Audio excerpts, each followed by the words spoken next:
What is going on? This is Sam Nova Sam Get Fit. Checking in with you guys to do all doing terrific, and we are back with another video. So let me know if you can answer this question. Maybe you've tried to get into like a fitness shape, and maybe you have a fitness related goal for 2023. What are some of the reasons that stopped you from achieving those goals? If you want to put that comment, let me know in the comment section. But I've been coaching people for the last 16 years or so, and I will tell you one of the number one reasons that I get from a lot of clients, especially beginners or people that have fitness related goals, is typically time. I just don't have the time to meal prep. I don't have time to train. But today's video, we are going to be covering training, and I'm going to be sharing with you a few techniques and tactics you can apply into your training to get the most effective stimulus out of your training protocol. Oftentimes, a lot of you guys know that gym bros, I just want to brag about how much of a time, how long they spend in the gym. Yeah, man, I just killed that 2-hour work. And the reality is, a lot of you can actually get most done with little less time. So I'm going to be taking you guys through an upper body session right now. We're just going to have a lot of intensity technique that I typically try to use, especially for clients who are pressed for time, so you can get effective training stimulus done in the shortest amount of period of time. The point of this training is to get as much metabolite as possible. It is going to be quick, easy, straight to the point, no bullshit, and I'll put the exercises in the description below in case you want to copy that and you want to give that a try, in case you're looking for a new program also to give a shot in 2023 if you are pressed for time. And if you do have some time and you're looking for some structure in your training program, the app is live. It's going to be linked in the description. You can check the app out, and I also have a free 3-week guide, training guide, in the link in the description in case you want to check that out too. You look for something of structure or substance to get you jump started in 2023. I already got my pre-workout. Of course, you know what the pre-workout is. It's going to be BP and Flight. Link in the description. Support your boy. Without further ado, let's jump into the workout.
And just like that, that is conclusion of the workout. Essentially, that is just 4 straight movements. Technically, it's like you're doing 4 exercises, but in this case, it's only 8 different movements that you jam-packed into a short period of time. And again, I mean, you are gonna get a gnarly stimulation.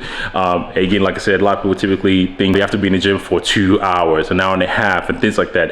I mean, in some cases, yes, there's nothing wrong with that. If you have that kind of time, that's great. Spend the time, make sure you get your recovery right, make sure you get your heart rate down, then you jump right into it. But if you're truly pressed for time, you just want to get a nice, good stimulus workout in, you can definitely do a lot with little time. Again, I'll put those exercises in the description for you guys in case you are interested. You can copy that and try that for yourself and see how you like it. If you tried something like that in the past, let me know in the comment. Also, if you like training like this, let me know and I'll keep bringing more of this training style for you guys to give a try. And like I said earlier in the video, if you are interested and you don't know exactly what to do, my app is officially live. And if you're looking for a free 3-day training program that you just want to try, and that training program is going to cover strength training, it's going to cover some cardiovascular endurance training also, in case you're looking for some sort of quote unquote fat burning, or a way to expend a lot of energy with some sort of cardio that's fun, you can definitely give that a try also. And that 3-week plan, it's free of charge. It doesn't cost you a dime. Download it, give it a shot, stick to it for the next 3 weeks, and I promise you, you definitely love it. You love it so much, you'll probably jump into the app and want to see more of what my training protocol looks like. Anyways, that's the video for you guys. If you guys enjoyed the video, make sure you give this video a thumbs up, share with your friends, and hopefully you have an awesome 2023 and get after your goals, because that's what we all try to do. Sam Fit, and I'll see you in the next one. Peace.